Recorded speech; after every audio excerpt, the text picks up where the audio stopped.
In the jungle, two white-haired baby monkeys, Luna and Leo, played among the dry leaves, laughing and chasing each other.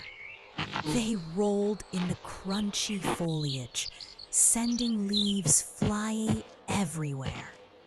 As they played, they hugged and kissed each other, their affectionate nature shining through.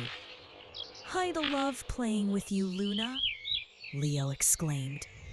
Luna smiled, her eyes sparkling. "I love playing with you too, Leo. You're my best friend." Just as they were getting tired, dark clouds gathered, and rain began to fall. The monkeys looked up, surprised, and then squealed with delight. "Rain! Let's dance in the rain!" Luna exclaimed, twirling around.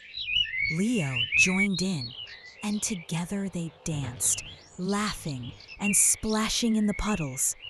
The rain washed away the dry leaves, revealing a fresh, green world beneath.